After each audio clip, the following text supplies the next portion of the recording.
All right, All here right. we go. Steffen versus Eni. Now this is in losers. I'm not sure the last time they met in losers. You know, excluding one of them being in losers for grands, obviously. So Eni's opting to go the Wow. Ooh, he had used his jump, so he didn't get the recovery base off of that. So an early SD, which definitely benefits Eni here, without a doubt. But yeah, Eni opting to go the PT here instead of the Pika, who's been playing a majority of this set. But now that he's in losers bracket, I think he's getting much more serious. Oh yeah, this is a good question. Who is who? I assumed that... No, Steph is Pika. Steph is the one named Pika. Correct. Okay, that's yes. right, that's right. Yes. Unless they changed their pictures on the... Like, their profile Well, I don't pictures know on why the they would Switch. do that. Yeah. I mean, Okay. So, anyway.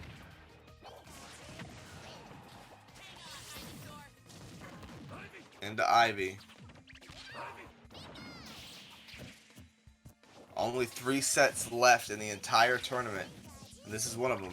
Yep, this is. And we're seeing Ivy almost having a 2-stock lead here. If any can wrap this one up.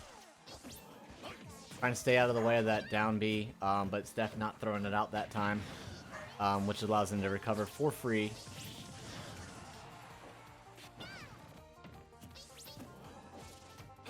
I'm really trying to mix it up there with those down Bs, which locks Eni into shield.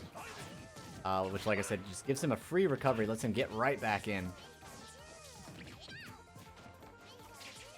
You're going to see what's very interesting is that simultaneously, what's very indicative of someone who knows how to play the game is moving very quickly and throwing out a lot of moves and also standing completely still. Yes. And watching very closely. And you're going to see both of those things. Oh my god. Eni playing on another level right now. He doesn't mind losing that stock there. He took it early.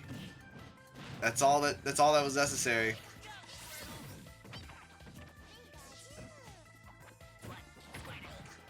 Man, and the whole stock lead. Now we're gonna see some loops here, and you know Squirtle would be the best one to stay out of them, but there's nothing you can do about it once he gets started. Not much. And you know, once again, we were talking about this earlier. The one thing that can happen here is Eni could be feeling himself a little too much from the situation, or he could did it again. Once again, standing still, being patient. I call it the Mari stare, when you just stand there, or the Mari stand. I can't remember which one I called it. Mari, can you remind me? But I called it one of them. Just standing there, watching your opponent, not moving, seeing what they throw out. And just being patient. And that is something that Eni has struggled with in the past. Is this patience. He rushes into it, especially when he's tilted. The Mari stand. Okay, yep, it's the Mari stand.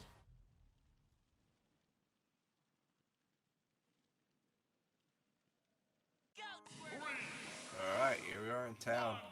Right. Trying to stay out of there. Looking for his own opening, not getting the openings that Steffen is giving him, but looking to forward his own path. Punish options here. I think we were waiting for an up B out of shield, but he just didn't get it. And these two quick little boys are really just... Man, sometimes hits are just happening so fast and in such succession with these two that it's just like, what is happening? Their aerials are coming out so quickly, and so many multi-hits. We are seeing the Ivy switch here, and you know, Ivy is just genuinely such a good Pokemon. I think that people, you know, people have always thought I think that Ivy is the best one. And even as the Squirtle and Charizard meta are adapting, seeing Ivy still be the most solid and consistent of them is a beautiful thing, because he's just a great character. And the only thing really holding him back... form a positive, like, solid character, and that's what's so crazy about it. And I agree with that. You know, change some of his moves to the fact that he will be his own character. And yeah, I think, you basically give him a down B, and that's it. Yeah, and then give him a down B, and I think give him a real neutral B if you want me to be honest with you.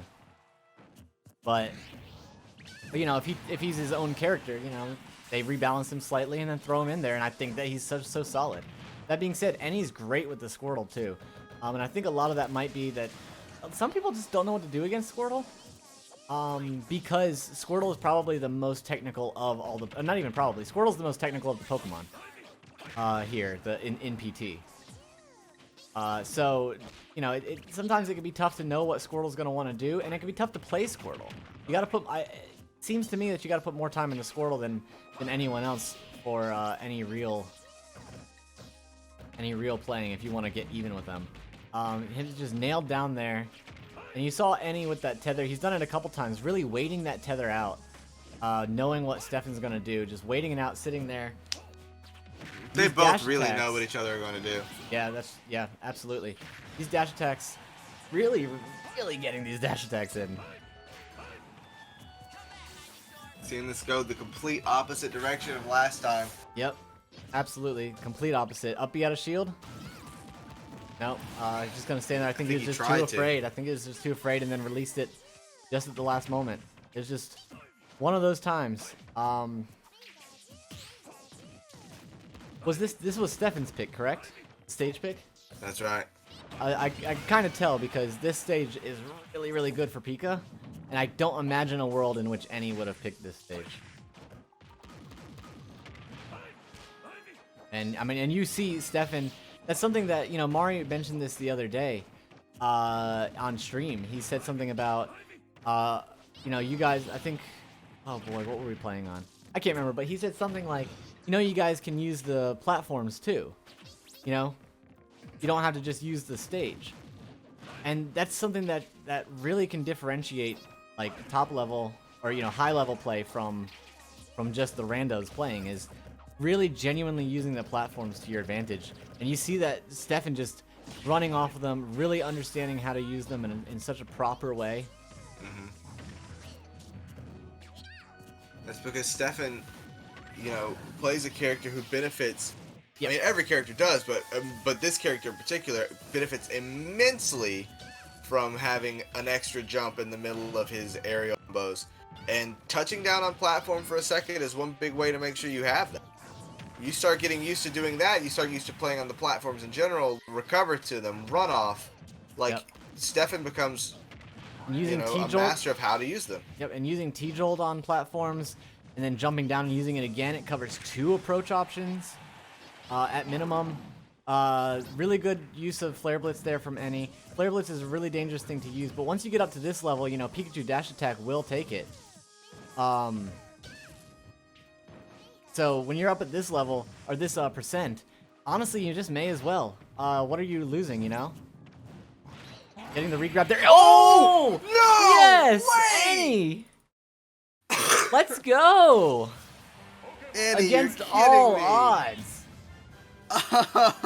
Oh, whoa. Man.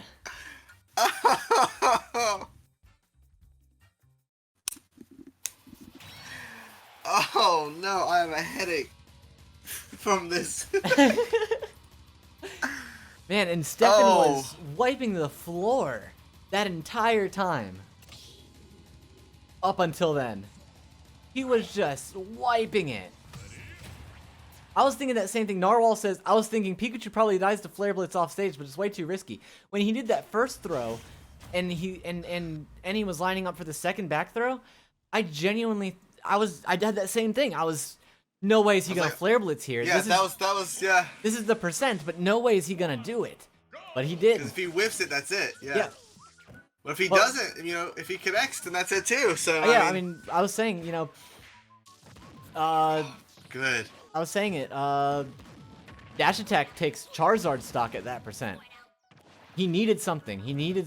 And he got it. He threw it out there. He took that risk, and if it wasn't that, it was get Pikachu to an honest percent and try to kill him there.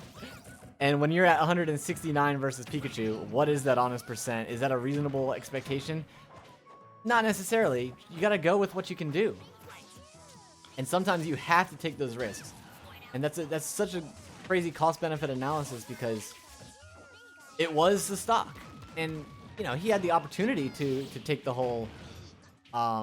he still had the opportunity to take it back without that. But boy, was that an uphill battle if I've ever seen one.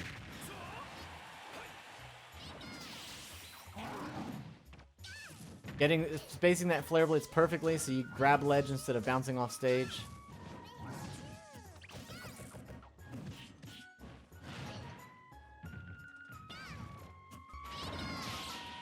Oh, big lag spike. Oh, I disconnected. Oh, okay. Wow, that's so unfortunate. I don't know a way to show this to you, but there was no lag spike on their side. Everything looks fine. I don't know what happened to you. Okay. I have no clue. But everything is all right, everything Trey, is. give us the play-by-play of all play-by-plays. I would do my very best. I can't believe that that's a thing that's going on. Currently, we're seeing Steffen struggle to get back on stage. He's got 2 stocks at this point, having lost one just a moment ago.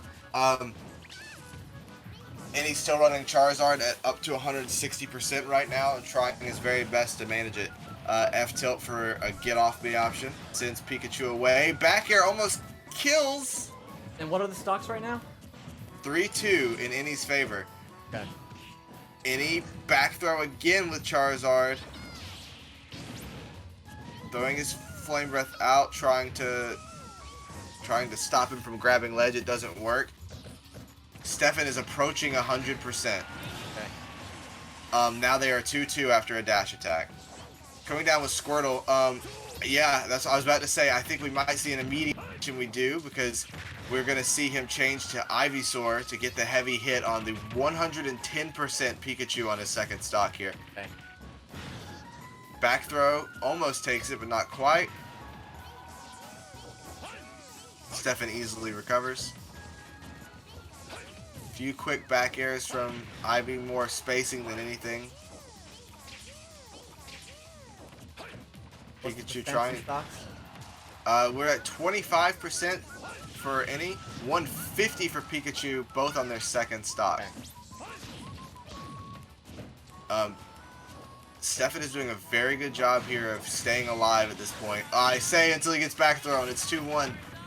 Switch to a double switch to get Squirtle in. Triple switch back to Ivy after taking some percent. Down smash sends Ivy almost off stage. Killed with the down B spike, and so that means it's 1-1. Even, basically even percents. Ivy Pikachu, both trying to fish for something to start off their quick looping combos. Lightning loop started but not fulfilled as Eni manages to get out of the nair. Okay. Oh, so stupid even at the moment. Quick switch to Ivy. So now we're seeing Ivy at 30% against Pika at 52. I'm wondering what the impetus was to switch to Ivy here. I know you could take him out faster, but Squirtle could rack up that percentage, and then you could switch to Ivy or Charizard for the kill. What's the percent on Pika? 80 now, but before it was almost 50.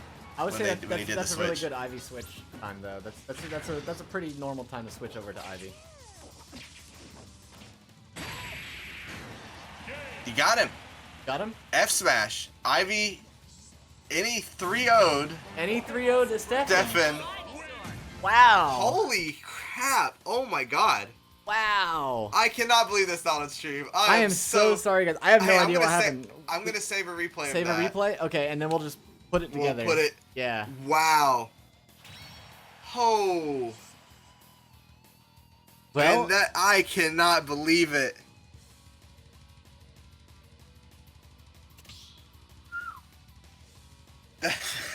Eni that makes it time. 3-0, and Steffen is out.